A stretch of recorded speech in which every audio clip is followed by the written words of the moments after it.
ನಮಸ್ಕಾರ ಸ್ನೇಹಿತರೆ. Big boss ಸ್ಪರ್ಧಿಗಳ ವಿನಾಕಾರಣಕ್ಕೆ ಸಂಕಷ್ಟಕ್ಕೆ ಸಿಲುಕಿದ್ದಾರೆ. ಬಿಗ್ ಬಾಸ್ ಶೋ ವೇಳೆ ಕೆಲ ದೂರುಗಳು ದಾಖಲಾಗಿತ್ತು ಗೊತ್ತೇ ಇದೆ.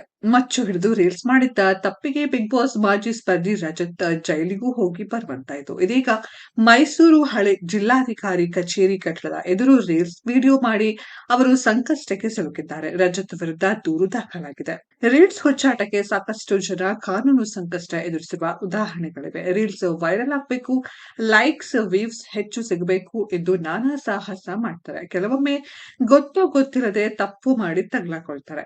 3 ದಿನಗಳ ಹಿಂದೆ ರೆಟ್ರೋ ಸ್ಟೈಲ್ ನಲ್ಲಿ ರಜತ್ ಸ್ಪೆಷಲ್ ಫೋಟೋ ಶೂಟ್ ಮಾಡಿಸಿದ್ರು. ಸೂಟು ಬೂಟು ಧರಿಸಿ ವಿಂಟೇಜ್ ಕಾರ್ ಇಳಿದು ಸನ್ ಗ್ಲಾಸ್ ಧರಿಸಿ ಖಡಕ್ ಪೋಸ್ ಕೊಟ್ಟಿದ್ರು. ಕುದುರೆ ಜೊತೆ ನಿಂತು ಸಿಗರೆಟ್ ಹಿಡಿದು ಕ್ಯಾಮೆರಾ ಮುಂದೆ ನಿಂತಿದ್ರು. ಫೋಟೋಗ್ರಾಫರ್ ಧನು ಫೋಟೋಗಳನ್ನ ಕ್ಲಿಕ್ಕಿಸುತ್ತಿದ್ರು. ಫೋಟೋಗಳು ಹಾಗೂ ಆ ವಿಡಿಯೋ ಸಖತ್ ವೈರಲ್ ಆಗಿತ್ತು. ಆದ್ರೆ ಇದೇ ಫೋಟೋಶೂಟ್ ಸಂಬಂಧ ಕರ್ನಾಟಕ ಸೇನಾಪಡೆ ಕಾರ್ಯಕರ್ತರು ರಜತ್ ವಿರುದ್ಧ ಮೈಸೂರು ಲಕ್ಷ್ಮೀಪುರಂ ಪೊಲೀಸ್ ಠಾಣೆಯಲ್ಲಿ ದೂರು ನೀಡಿದ್ದಾರೆ.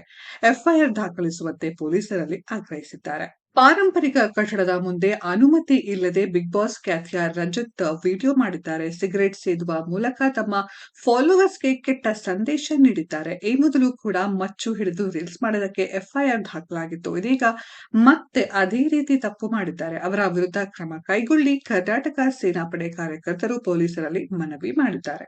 ಇನ್ನು 2011ರಲ್ಲಿ ಬಿಗ್ ಬಾಸ್ ಮನೆಗೆ ರಜತ್ ಸ್ಪರ್ಧಿಯಾಗಿ ಹೋಗಿದ್ರು. ವೈಲ್ಡ್ ಕಾರ್ಡ್ ಎಂಟ್ರಿಯಾಗಿ ಮನೆ ಒಳಗೆ ಪ್ರವೇಶಿಸಿದ್ದ ರಜತ್ ಸೆಕೆಂಡ್ ರನ್ನರ್ ಅಪ್ ಎನಿಸಿಕೊಂಡಿದ್ರು. ಸೀಸನ್ 12ರಲ್ಲಿ ಕೂಡ ಬಿಗ್ ಬಾಸ್ ಮನೆಗೆ ಅತಿಥಿಯಾಗಿ ಹೋಗಿದ್ರು. ಉಗ್ರಂ ಮಂಜು ಚೈತ್ರಾ ಜೊತೆ ರಜತ್ ಮನೆ ಪ್ರವೇಶಿಸಿದ್ರು. 3 ವಾರಗಳ ಬಳಿಕ ಮನೆಯಿಂದ ಹೊರ ಬಂದಿದ್ರು. ಸ್ನೇಹಿತರೆ, ರಜತ್ ಅವರ ಈ ಹುಚ್ಚಾಟದ ಬಗ್ಗೆ ನಿಮ್ಗೇನ್ ಅನ್ಸುತ್ತೆ ಅನ್ನೋದನ್ನ ಕಮೆಂಟ್ ಬಾಕ್ಸ್ ಅಲ್ಲಿ ಕಮೆಂಟ್ ಮಾಡಿ. ಈ ವಿಡಿಯೋ ಇಷ್ಟ ಆಗಿದ್ರೆ ಲೈಕ್ ಮಾಡಿ, ಶೇರ್ ಮಾಡಿ, ಚಾನೆಲ್ ನ ಸಬ್ಸ್ಕ್ರೈಬ್ ಮಾಡಿ, ಪಕ್ಕದಲ್ಲಿ ಇರೋ ಬೆಲ್ ಐಕಾನ್ ನ ಹಿಟ್ ಮಾಡಿ. ಮುಂದಿನ ವಿಡಿಯೋದಲ್ಲಿ ಭೇಟಿಯಾಗೋಣ. ಧನ್ಯವಾದಗಳು.